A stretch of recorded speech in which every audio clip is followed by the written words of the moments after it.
একজন মুত্তাকি যদি দুনিয়ার জমিন থেকে ইন্তিকাল করে, আসমান জমিন একদিন আর 2 দিন নয়, সেই মুত্তাকি ব্যক্তির জন্য 40 দিন পর্যন্ত ক্রন্দন করে। সুবহানাল্লাহ পড়েন। একজন মুত্তাকি ব্যক্তি যখন দুনিয়ার জমিন থেকে বিদায় হয়ে যায়, আল্লাহর আকাশ আর জমিন সেই মুত্তাকি ব্যক্তির জন্য 1 দিন আর 2 দিন নয়, 40 দিন পর্যন্ত কান্না করে। বলেন সুবহানাল্লাহ। আর পক্ষান্তর একজন তাকওয়াহীন ব্যক্তি যদি কোটি কোটি টাকার মালিক হয়ে যায়, তার জন্য আল্লাহ পাকের আসমান আর জমিন কান্নাও করে না, তার জন্য কোনো হাজারিও করে না। ইল্লাল্লাহু ওয়াহদাহু লা শারীকা লাহু ওয়া নাশহাদু আন্না সাইয়্যিদানা ওয়া হাবিবানা ওয়া মাওলানা মুহাম্মাদান আবদুহু ওয়া রাসূলুহু الذي أرسله بالحق بشيرا ونذيرا وداعيا إلى الله بإذنه وسراجا وقمرا منيرا فقد قال الله تعالى في كلامه المجيد وفرقانه الحميد সকলে জবান ছেড়ে পড়ি আউযু বিল্লাহি মিনাশ শাইতানির রাজিম বিসমিল্লাহির রাহমানির রহিম ইয়া আইয়ুহাল্লাযীনা আমানু কুতিবা আলাইকুমুস সিয়াম তাকুন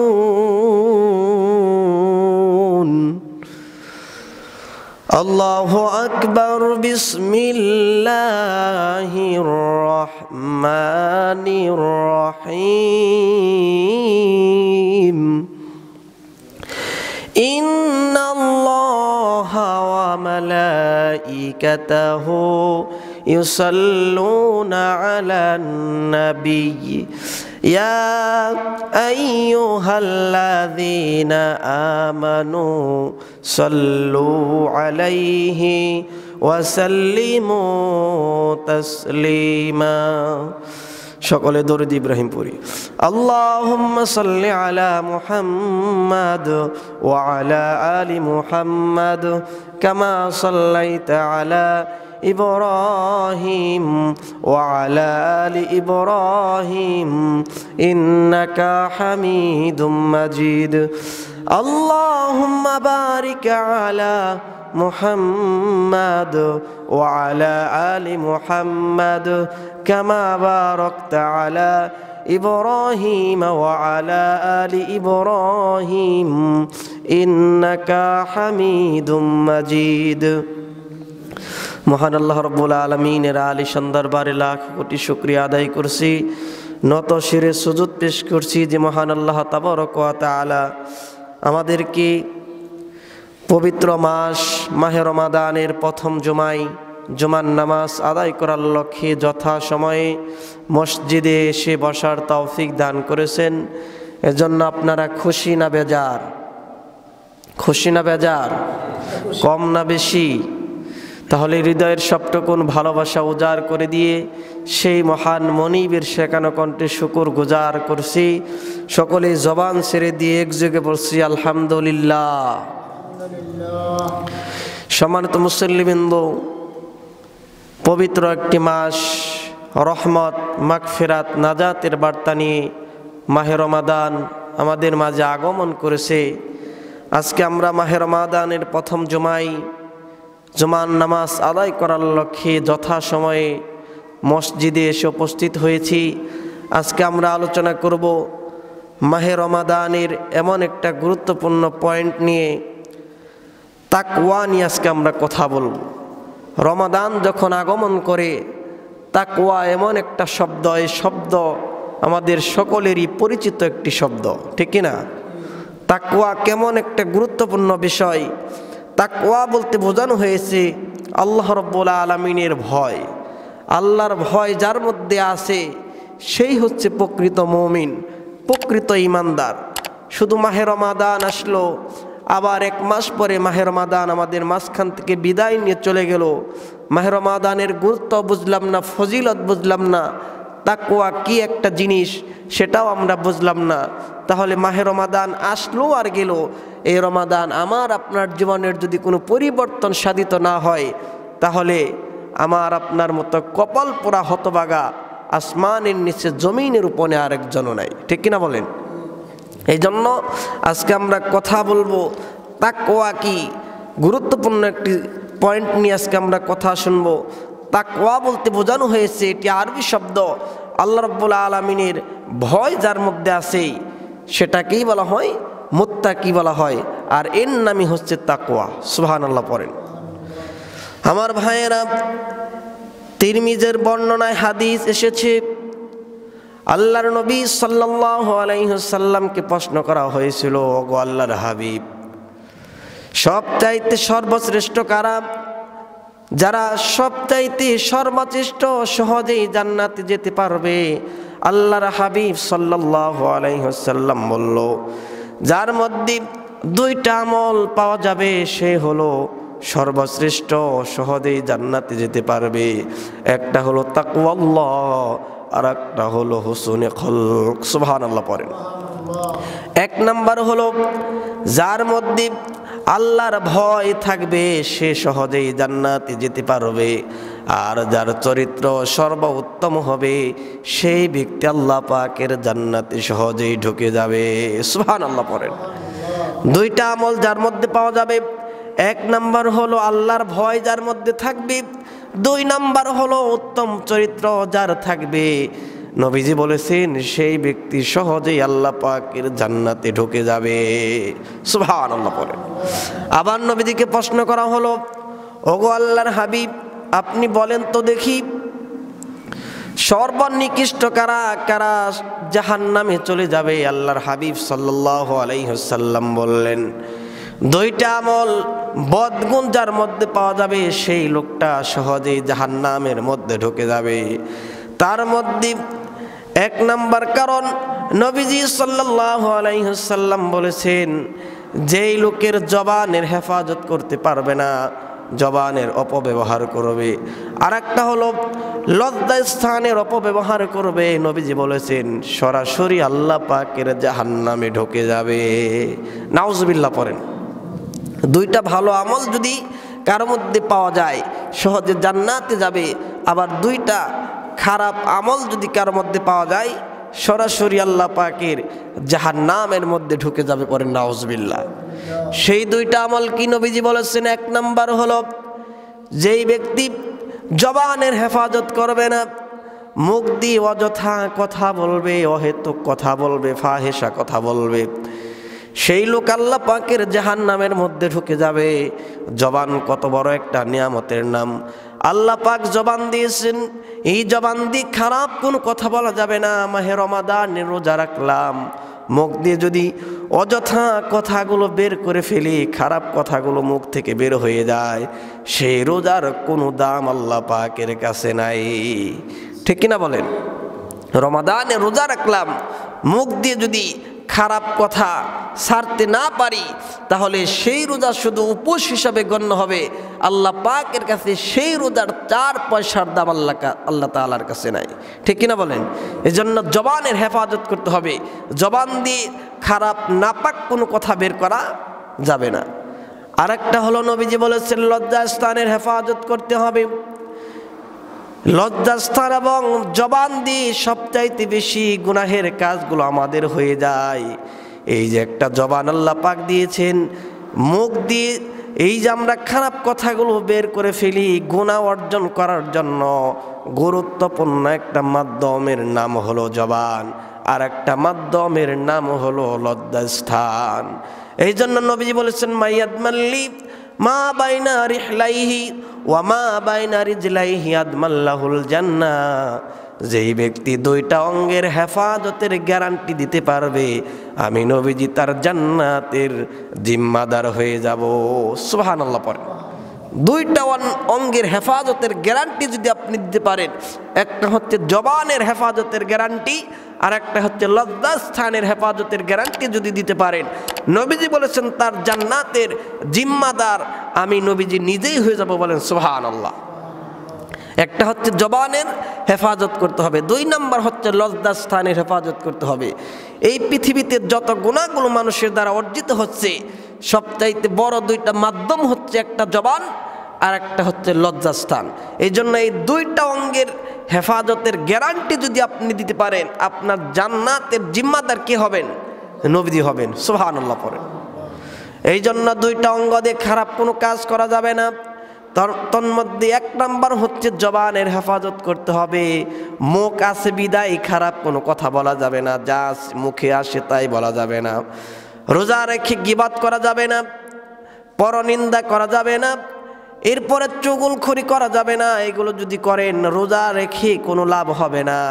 এই জবানের হেফাজত যদি আপনি না করেন, সেই রোজার কোনো দাম আল্লাহ তাআলার কাছে নাই। এই জন্য সবচাইতে গুরুত্বপূর্ণ মাধ্যম হলো জবান। এই জবানের হেফাজত করতে হবে। এখন তো শুধু জবান দিয়ে খারাপ কথা বলে না, ফেসবুকের মধ্যে ঢুকলেই দেখা যায় কিছু কিছু মানুষের স্ট্যাটাস আর কমেন্ট পড়লেই দেখা যায় মনে হয় এগুলো মনে হয় মুসলমানের সন্তান না, ঠিক কিনা? এখন শুধু জবান দিয়ে গুনাহ করছে না, হাত দিয়েও গুনাহ করতেছে। ফেসবুকের কিছু মানুষের কমেন্ট পড়লে দেখা যায় এমন এমন ভাষা তারা প্রয়োগ করতেছে, তারা মুসলমান নাকি হিন্দু বোঝা বড় মুশকিল হয়ে যায়, ঠিক কিনা বলেন? এই জন্য নবীজি বলেছেন জবানের হেফাজতের গ্যারান্টি যদি দিতে পারো, আর যদি লজ্জাস্থানের হেফাজতের গ্যারান্টি দিতে পারো, আমি নবীজি তোমার জন্য জান্নাতের গ্যারান্টিদার হয়ে যাব। বলেন সুবহানাল্লাহ। আমার ভাইয়েরা, এই জন্য তাকওয়া কত বড় একটা গুরুত্বপূর্ণ বিষয়ের নাম। তাকওয়া ভিত্তিক জীবন যাপন যদি আপনি করতে পারেন, আল্লাহ পাকের জান্নাত আপনার জন্য সহজ হয়ে যাবে। আর যদি তাকওয়া ভিত্তিক জীবন পরিচালনা করতে না পারেন, আল্লাহ পাকের জান্নাত পাওয়া আপনার জন্য সম্ভব হবে না। তাকওয়া ভিত্তিক জীবন যদি আপনি পরিচালনা করতে না পারেন, আল্লাহ পাকের জান্নাত আপনার জন্য পাওয়া সম্ভব হবে না। এই জন্য আল্লাহ পাক রব্বুল আলামিন কোরআনুল কারীমের 3 নম্বর সূরা আলে ইমরানের 102 নম্বর আয়াতের মধ্যে সুন্দর করে বললেন, ইয়া আইয়ুহাল্লাযীনা আমানুত্তাকুল্লাহা হাক্কা তুকাতিহি ওয়া লা তামুতুন্না ইল্লা ওয়া আনতুম মুসলিমুন। জোরে বলুন আল্লাহু আকবার। আল্লাহ পাক বলেন, হে ঈমানদারেরা, ইয়া আইয়ুহাল্লাযীনা আমানুত্তাকুল্লাহ, 2টা কাজ করো। 1 নম্বরে আল্লাহকে ভয় করো, আর 2 নম্বরে কি করো?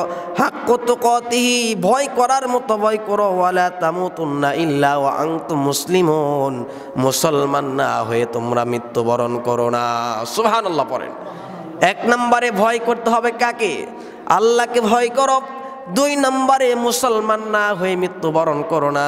এখানে আল্লাহ পাক তাকওয়ার কথা বলেছেন, আল্লাহ পাককে তুমি ভয় করো। আল্লাহ পাকের ভয় যদি তোমার অন্তরের মধ্যে লালন না হয়, তাহলে আল্লাহ পাকের জান্নাত পাওয়া তোমার জন্য সম্ভব নয়। কথা কি বোঝা যায়? আল্লাহর ভয় যদি অন্তরে লালন করতে না পারি, আল্লাহ পাকের জান্নাতের আশা করা সম্ভব নয়। আর একটা বিষয় শুনেন, মুত্তাকি যারা হবে, যার মধ্যে তাকওয়া থাকবে, তাকওয়া ভিত্তিক জীবন যাপন যারা করবে, তারা আল্লাহ রাব্বুল আলামিনের কাছে কত সম্মানিত। দুনিয়ার জমিনের মধ্যে আমরা মনে করি যার টাকা পয়সা বেশি সব চাইতে সে সম্মানিত, যার ইলম বেশি, যে বেশি শিক্ষিত হয়েছে, ডাক্তার হয়েছে, ইঞ্জিনিয়ার হয়েছে, মাস্টার হয়েছে, কোটি কোটি টাকার মালিক, ব্যাংক ব্যালেন্সের মালিক, বিশাল বড় বড় ফ্ল্যাটের মালিক, সেই লোকটাকে আমরা সবচাইতে সম্মানিত মনে করি। কিন্তু আল্লাহ পাকের কাছে কারা সম্মানিত? কোরআনুল কারীমের মধ্যে আল্লাহ রাব্বুল আলামিন সূরা হুজরাতের 13 নম্বর আয়াতে বলেন, ইয়া আইয়ুহান নাসু ইন্না খলাকনাকুম মিন যাকারিন ওয়া উনসা ওয়া জাআলনাকুম শুউবান ওয়া ক্বাবাইলা লিতাআরাফু ইন্না আকরামাকুম ইনদাল্লাহি আতকাকুম ইন্নাল্লাহা আলিমুন খবীর। জোরে বলুন আল্লাহু আকবার। আল্লাহ পাক বলেন, হে মানব জাতি, তোমাদেরকে আমি একটা পুরুষ আর একটা নারী থেকে সৃষ্টি করেছি, আর তোমাদেরকে আমি গোত্রে গোত্রে বিভক্ত করে দিয়েছি যাতে করে তোমরা একে অপরের সঙ্গে পরিচিত হতে পারো। আর শুনে রাখো, আমি আল্লাহর কাছে কারা সবচাইতে বেশি সম্মানিত? ইন্না আকরামাকুম ইনদাল্লাহি আতকাকুম, আমি আল্লাহর কাছে তারাই বেশি সম্মানিত যার তাকওয়ার লেভেল বেশি, সেই ব্যক্তি আমি আল্লাহর কাছে সবচাইতে বেশি সম্মানিত। সুবহানাল্লাহ পড়েন। যার তাকওয়ার লেভেলটা যত বেশি হবে আল্লাহ পাকের কাছে সবচাইতে বেশি সম্মানিত সেই লোকটা। আর দুনিয়ার জমিনের মধ্যে আমরা মনে করি যার টাকা পয়সা বেশি সেই লোকটাই মনে হয় সবচাইতে বেশি সম্মানিত, কিন্তু আল্লাহর কাছে টাকা পয়সা যার বেশি সেই লোকটা বেশি সম্মানিত নয়। আল্লাহ বলেছেন, যার তাকওয়ার লেভেল যত বেশি থাকবে আমি আল্লাহর কাছে সবচাইতে বেশি সম্মানিত সেই ব্যক্তি। বলেন সুবহানাল্লাহ। একজন তাকওয়াহীন ব্যক্তি যদি কোটি টাকার মালিক হয়ে যায়, আর একজন রিক্সা চালক দিনে 400 টাকা 500 টাকা ইনকাম করে, তার তাকওয়ার লেভেল যদি বেশি হয়ে যায় তাহলে সেই কোটিপতি ব্যক্তির চাইতে রিক্সাওয়ালা তাকওয়াওয়ালা লোকের মর্যাদা আল্লাহর কাছে অধিক বেশি। বলেন সুবহানাল্লাহ। কথা কি বোঝা যায়? একজন লোকের ভিতরে তাকওয়া নাই, তাকওয়াহীন ব্যক্তি যদি কোটি টাকার মালিক হয়, আর একজন রিক্সা চালক যদি তাকওয়াবান ব্যক্তি হয়, তাহলে কোটিপতি সেই তাকওয়াহীন ব্যক্তির চাইতে তাকওয়াবান রিক্সা চালকের মর্যাদা আল্লাহর কাছে হাজার নয়, লক্ষ নয়, কোটি কোটি গুণ বেশি। বলেন সুবহানাল্লাহ। এই জন্য নবীজি বলেছেন, তাকওয়াবান ব্যক্তির সম্মান আল্লাহ রাব্বুল আলামিনের কাছে কত বেশি। তাকওয়াবান ব্যক্তি একজন মুত্তাকি যদি দুনিয়ার জমিন থেকে ইন্তিকাল করে, আসমান জমিন একদিন আর 2 দিন নয়, সেই মুত্তাকি ব্যক্তির জন্য 40 দিন পর্যন্ত ক্রন্দন করে। সুবহানাল্লাহ পড়েন। একজন মুত্তাকি ব্যক্তি যখন দুনিয়ার জমিন থেকে বিদায় হয়ে যায়, আল্লাহর আকাশ আর জমিন সেই মুত্তাকি ব্যক্তির জন্য 1 দিন আর 2 দিন নয়, 40 দিন পর্যন্ত কান্না করে। বলেন সুবহানাল্লাহ। আর পক্ষান্তর একজন তাকওয়াহীন ব্যক্তি যদি কোটি কোটি টাকার মালিক হয়ে যায়, তার জন্য আল্লাহ পাকের আসমান আর জমিন কান্নাও করে না, তার জন্য কোনো হাজারিও করে না। কথা কি বুঝতেছেন?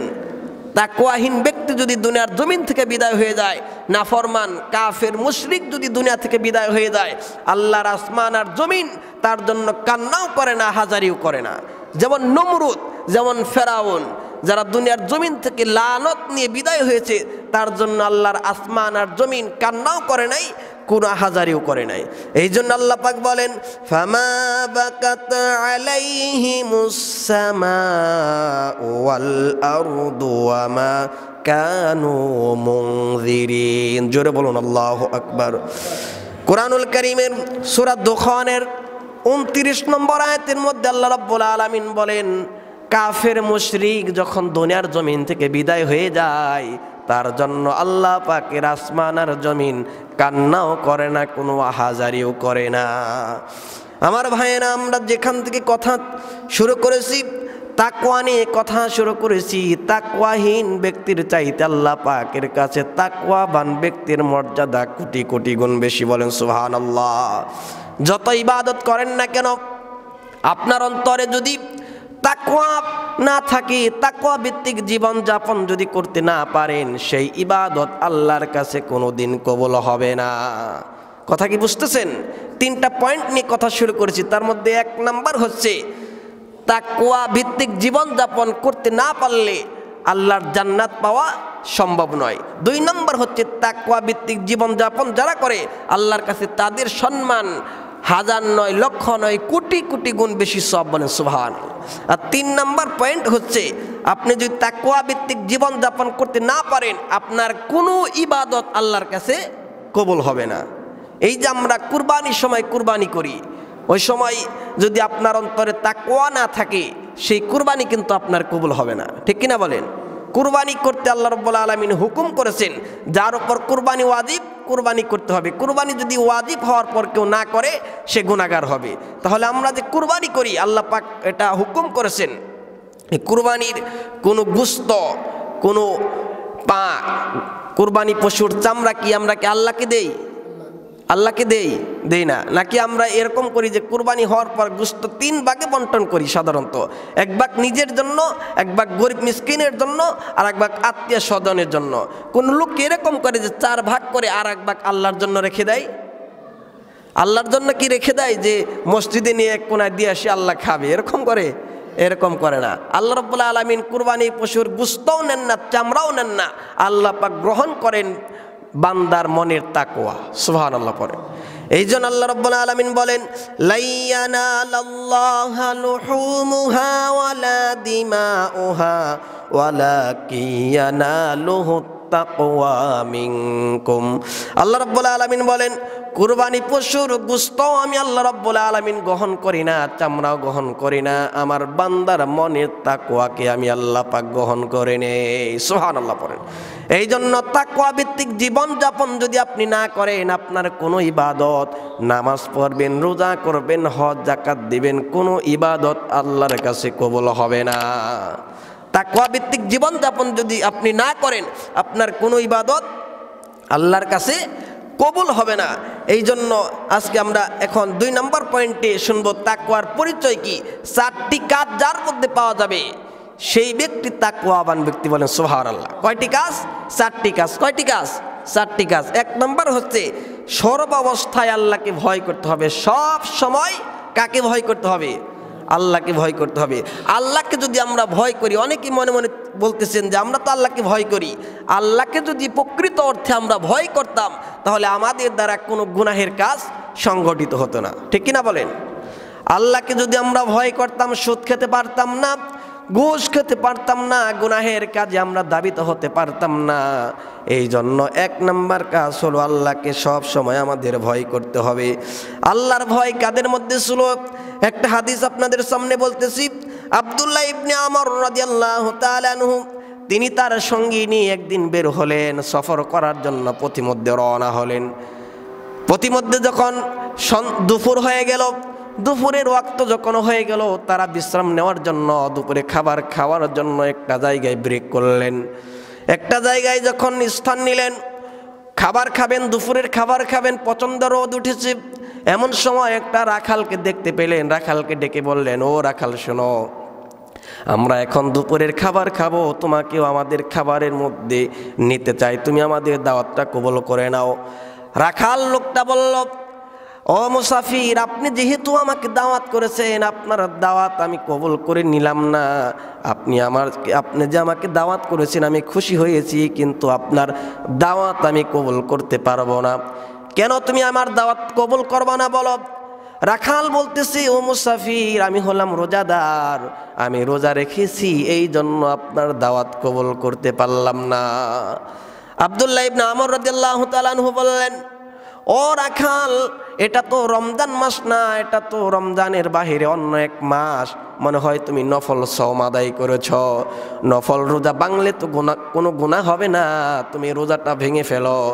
আর এই নফল রোজা তুমি অন্য সময় রাখতে পারবা। আর আমাদের সঙ্গে দামি দামি খাবার আছে, এই খাবার তুমি রাখাল মানুষ সব সময় পাবা না। তুমি আমাদের সঙ্গে রোজা ভেঙে ফেলে খাবারে অংশগ্রহণ করো। রাখাল লোকটা জবাব দিয়ে বললেন, ও মুসাফির, আমি তো এই 0 দিনের জন্য রোজা রাখি নাই, সেই দিনের জন্য রোজা রেখেছি যেই দিন আমল ব্যতীত আল্লাহ তাআলার কাছে কোনো কিছু কবুল হবে না। সুবহানাল্লাহ পড়েন। সেই রাখাল লোকটার কথা শুনে হযরতে আব্দুল্লাহ ইবনে ওমর রাদিয়াল্লাহু তাআলা আনহু মনে মনে চিন্তা করলেন, রাখালের ঈমানটা একটু পরীক্ষা করতে হবে, কোন লেভেলের রাখাল এটা। রাখালকে বললেন, ও রাখাল শোনো, এই যে চারণ ভূমির মধ্যে অনেকগুলো ছাগল দেখা যায়, একটা ছাগল যদি তুমি আমাকে দিতে পারো, এই ছাগলের নগদ অর্থ তোমার হাতে দিয়ে দেওয়া হবে। রাখাল বলল, ও মুসাফির, এই ছাগল তো আমি দিতে পারবো না, ছাগলের মালিক তো আমি নই, এই ছাগলের মালিক হলো আমার মনিব। সুবহানাল্লাহ পড়েন। তিনি বললেন, এই ছাগল আপনাকে আমি দিতে পারবো না, ছাগলের মালিক আমি হলে দিতে পারতাম। ছাগলের মালিক হলো আমার মনিব, আমি মনিবের কথা অমান্য করে মনিবের চক্ষুকে ফাঁকি দিয়ে এই ছাগল আপনাকে আমি দিতে পারবো না। হযরত আব্দুল্লাহ ইবনে ওমর রাদিয়াল্লাহু তাআলা আনহু তার ঈমান হাইসিয়াতকে গভীরভাবে যাচাই করার জন্য তাকে বললেন, তুমি যদি অনেকগুলো ছাগল থেকে চারণভূমির মধ্যে অনেক ছাগল, এখান থেকে একটা ছাগল যদি আমার হাতে দাও, তোমার মালিক টেরও পাবে না। তুমি বলতে পারবা যে রাস্তা দিয়ে ছাগলের পাল নিয়ে আসার সময় হঠাৎ করে বাঘ একটিকে আক্রমণ করে খেয়ে ফেলেছে, যে কোনোভাবে তোমার মালিককে তুমি বুঝ দিতে পারবা। ওই সময় রাখাল বললেন, আমি তো আপনাকে আগেই বলেছি এগুলোর মালিক আমি নই। আব্দুল্লাহ ইবনে ওমর রাদিয়াল্লাহু তাআলা আনহু বললেন, এই কথা তো তোমার কাছ থেকে আগেই শুনেছি, এগুলোর মালিক তুমি না, তুমি যে কোনোভাবে বুঝ দিতে পারবা, একটা ছাগল আমাকে দিয়ে দাও, নগদ অর্থ নগদ টাকা তোমাকে আমি দিব, আর এই ছাগল আমরা জবাহ করব, তুমি যেহেতু রোজাদার এই ছাগলের কিছু মাংস তোমাকে দেওয়া হবে, তুমি খেতে পারবা। ওই সময় রাখাল বললেন, ও মুসাফির, এগুলোর মালিক তো আমি নই, এগুলোকে দিতে পারবো না, হয়তো আমার মালিকের চক্ষু ফাঁকি দিতে পারবো, কিন্তু আমার মহান মনিবের চক্ষুকে কোনোদিন ফাঁকি দেওয়া সম্ভব নয়। সুবহানাল্লাহ পড়েন। কেমন ছিল তাদের ঈমান, কেমন ছিল তাদের তাকওয়া। আর একটা হাদিস আপনাদের সামনে বললে আপনারা বুঝতে পারবেন। অর্ধজাহানের শাসনকর্তা ছিলেন হযরতে ওমর রাদিয়াল্লাহু তাআলা আনহু। তিনি ঘোষণা করে দিলেন, কেউ যেন খাদ্যের মধ্যে ভেজাল না মিশাই, দুধের মধ্যে কেউ যেন পানি না মিশাই। এই এলান যখন জারি করে দিল অর্ধজাহানের শাসনকর্তা হযরত ওমর, এক মা তার মেয়েকে দুধ দহন করে ফজরের নামাজের আগ মুহূর্তে সে ডাকতেছে, ও মেয়ে ঘুম থেকে উঠে যাও, আর তুমি দুধের মধ্যে পানি মিশাও, পানি মিশ্রিত দুধ বাজারের মধ্যে নিয়ে বিক্রি করলে আমরা লাভবান হয়ে যাব। মেয়ে বলতেছে, মা, আমিরুল মুমিনিন অর্ধজাহানের শাসনকর্তা হযরতে ওমর রাদিয়াল্লাহু তাআলা আনহু ঘোষণা করে দিয়েছেন, কেউ যেন খাদ্যের মধ্যে কোনো প্রকার ভেজাল না মিশায়, দুধের মধ্যে কেউ যেন পানি না মিশায়। মা বলতেছে মেয়েকে, ও মেয়ে, ওমর তো শুধু ঘোষণা দিয়ে দিয়েছে, সে তো আমাদের কাছে এসে শুনতেছে না, দেখতেছে না, সে শুধু ঘোষণা দিয়ে তার জায়গায় সে বসে আছে। কিন্তু হযরত ওমর রাদিয়াল্লাহু তাআলা আনহু কান পেতে আড়ি পেতে কথাগুলো শুনতেছিলেন। আড়ি পেতে সবাই কিন্তু মানুষের কথা শুনতে পারে না, যারা দায়িত্বশীল তারা ঘরের পাশ থেকে কান পেতে আড়ি পেতে কথাগুলো শুনতে পারবে। হযরত ওমর রাদিয়াল্লাহু তাআলা আনহু এই কথাগুলো শুনতেছিলেন, আর মেয়ে তার মাকে জবাব দিচ্ছিলেন, মা, অর্ধজাহানের শাসনকর্তা হযরতে ওমর যদিও নাও দেখে, কিন্তু আমার যে মনিব, সেই মহান মনিবের চক্ষুকে কোনোদিন ফাঁকি দেওয়া সম্ভব নয়। বলেন সুবহানাল্লাহ। কেমন ছিল তাদের তাকওয়া। এই তাকওয়া ভিত্তিক জীবন যদি আমরা যাপন করতে না পারি, তাহলে আমাদের নামাজ, রোজা, হজ, যাকাত কোনো ইবাদত আল্লাহর কাছে কবুল হবে না। এই জন্য বলেছি তাকওয়া ভিত্তিক জীবন যাপন করতে হবে। তাকওয়া ভিত্তিক জীবন যদি আমরা যাপন না করি, সেই ইবাদত আল্লাহর কাছে কবুল হবে না। সম্মানিত মুসল্লিবৃন্দ, আমরা শুনতেছিলাম তাকওয়ার পরিচয়। 1 নম্বর বলেছি 4টা কাজ যার মধ্যে থাকবে সেই হচ্ছে মুত্তাকি। 1 নম্বর, সর্বাবস্থায় ভয় করতে হবে কাকে? আল্লাহকে ভয় করতে হবে। কাকে ভয় করব? আল্লাহকে ভয় করব। 2 নম্বর, কোরআন ভিত্তিক জীবন যাপন করতে হবে। কোরআন ভিত্তিক জীবন যাপন করতে হবে। কোরআনের মধ্যে যেগুলোকে হালাল করা হয়েছে সেইগুলো মানতে হবে, যেগুলো হারাম সেগুলোকে বাদ দিয়ে দিতে হবে। কোরআন ভিত্তিক জীবন যাপন যদি আমরা করতাম, তাহলে আমাদের জীবনটা অটোমেটিক চেঞ্জ হয়ে যেত। বলেন সুবহানাল্লাহ। আর 3 নম্বর, অল্পতে আমাদের তুষ্ট থাকতে হবে। অল্পতে কি হতে হবে? তুষ্ট থাকতে হবে। অনেক মানুষ দেখবেন টাঙ্গাইল শহরে বাসা আছে, মনে মনে চিন্তা করতেছে, আমার যদি ঢাকায় বাসা থাকতো ভালো হতো। আবার ঢাকায় যার বাসা আছে সে মনে মনে চিন্তা করতেছে, আমার যদি বিদেশে আমি একটা বিশাল বাড়ি করতে পারতাম তাহলে মনে হয় আমার ভালো হয়ে যেত। কিন্তু বিশ্বনবী সাল্লাল্লাহু আলাইহি সাল্লাম বলেছেন, বনি আদমকে যদি সোনা ভর্তি একটা মাঠ দিয়ে দেওয়া হয়, এরপরেও তার চিন্তা হবে আর একটা সোনা ভর্তি মাঠ যেন আমার হয়। নবীজি বলেছেন, কবরের মাটি যতক্ষণ পর্যন্ত মানুষের মুখে না পড়বে ততক্ষণ পর্যন্ত সম্পত্তির লোভ মানুষকে ছাড়বে না। ঠিক কিনা বলেন? যার 10 বিঘা জমি আছে সে মনে মনে চিন্তা করে, আমি যদি 20 বিঘা জমির মালিক হয়ে যেতাম। শুকরিয়া আদায় করতে চায় না। নবীজি বলেছেন, তোমরা অল্পতে তুষ্ট হও, যা আছে তা নিয়ে তোমরা শুকরিয়া আদায় করো। এই জন্য আল্লাহ পাক বলেছেন, লা ইন শাকারতুম লা আযীদান্নাকুম ওয়া লা ইন কাফারতুম ইন্না আযাবি লাশাদীদ। আল্লাহ পাকের শুকরিয়া আদায় যদি করো, আল্লাহ পাকের নিয়ামতের ভান্ডার তোমাকে খুলে খুলে দেওয়া হবে। আর যদি শুকরিয়া আদায় করতে ব্যর্থ হয়ে যাও, তাহলে জেনে রেখো আমি আল্লাহর চাইতে বড় শাস্তিদাতা আর কেউ হতে পারে না। নাউজুবিল্লাহ পড়েন। আল্লাহ পাকের নিয়ামতের শুকরিয়া আদায় করতে হবে। এটা বলবেন না যে আমার নাই, এটা পেলাম না, সেটা পেলাম না। আপনার 3.5 হাত বডির দিকে আপনি নজর করেন, আল্লাহ পাক আপনাকে কি দেয় নাই। আপনি আপনার একটা চোখের শুকরিয়া আদায় করে সারা জীবন পর্যন্ত শুকরিয়া আদায় করলেও শুকরিয়া আদায় করে শেষ করতে পারবেন না। সুবহানাল্লাহ পড়েন। এই যে দুইটা চোখ দিয়েছেন আল্লাহ পাকের, একটা চোখের শুকরিয়া আদায় করেও সারা জীবনে শেষ করতে পারবেন না। এই যে ক্যামেরা দিয়ে ভিডিও হচ্ছে, এই ক্যামেরার আমার দেশে হয়তো বা পৃথিবীতে যে ক্যামেরাগুলো আবিষ্কার হয়েছে, এগুলোর মেগাপিক্সেল সর্বোচ্চ 150-200 হতে পারে, কিন্তু আল্লাহ পাক মানুষের চোখের মধ্যে 576 মেগাপিক্সেল দিয়েছেন, বলেন সুবহান। আর ক্যামেরাই হয়তো কয়েকটা কালার শনাক্ত করতে পারে। মানব দেহে যে চক্ষু আল্লাহ পাক দিয়েছেন, এই চক্ষু 10 লক্ষ কালারকে শনাক্ত করতে পারে, বলেন সুবহানাল্লাহ। এই চোখের শুকরিয়া আদায় করতে গেলেও সারা জীবন শুকরিয়া আদায় করবেন, শুকরিয়া আদায় করে শেষ করা সম্ভব হবে না। এই জন্য অল্পতে আমাদের তুষ্ট থাকতে হবে। এটা পেলাম না, সেটা পেলাম না, এটা যেন আমরা কেউ না করি। আর 4 নম্বর হচ্ছে তাকওয়ার পরিচয়ের 4 নম্বর হচ্ছে মৃত্যুর জন্য সব সময় প্রস্তুত থাকতে হবে। মৃত্যুর জন্য সব সময় প্রস্তুত থাকতে হবে। মৃত্যুর জন্য প্রস্তুত থাকা বলতে আপনাকে এটা বলা হয় নাই যে কাফনের কাপড় কিনে নিয়ে আপনি ঘোরাঘুরি করেন যে মৃত্যুর প্রস্তুতি নিচ্ছে, এটার নাম মৃত্যুর প্রস্তুতি নয়। মৃত্যুর প্রস্তুতি হচ্ছে সেটাই যে আজ আমি জীবিত আছি, মসজিদ থেকে বের হতে পারবো কিনা তার কোনো গ্যারান্টি নাই, নাকি আছে? আজকে আমি রোজা রেখেছি, মসজিদ থেকে যে আমি বের হয়ে যাব এর কোনো গ্যারান্টি কেউ দিতে পারবে? দিতে পারবে না। এই জন্য সব সময় মৃত্যুর প্রস্তুতি আমাদের নিতে হবে। সম্মানিত হাজিরিন, বলতেছিলাম 4টি গুণ যার মধ্যে থাকবে সেই লোকটা হচ্ছে মুত্তাকি। 1 নম্বর সব সময় আল্লাহকে ভয় করা, 2 নম্বর কোরআন ভিত্তিক জীবন যাপন করা, 3 নম্বর অল্পতে তুষ্ট থাকতে হবে, 4 নম্বর মৃত্যুর জন্য সব সময় আমাদের প্রস্তুত থাকতে হবে। তাকওয়া অর্জনের কিছু টিপস বলে আজকের আলোচনা শেষ করব। তাকওয়া অর্জনের 5টি টিপসের কথা বলে যাব। এই 5টি টিপস যদি আপনারা আজকে মেসেজ নিয়ে যেতে পারেন, তাহলে আজকের আলোচনা শোনা আপনাদের জন্য সার্থক হবে। সুবহানাল্লাহ পড়েন।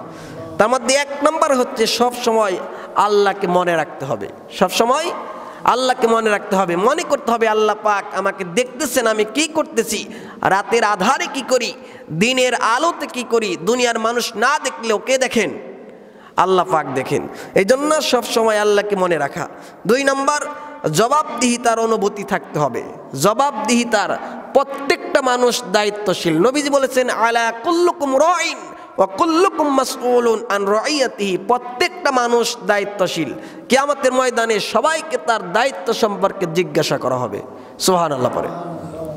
এরপরে 3 নম্বর হচ্ছে আল্লাহ এবং রাসূলের আনুগত্য করা।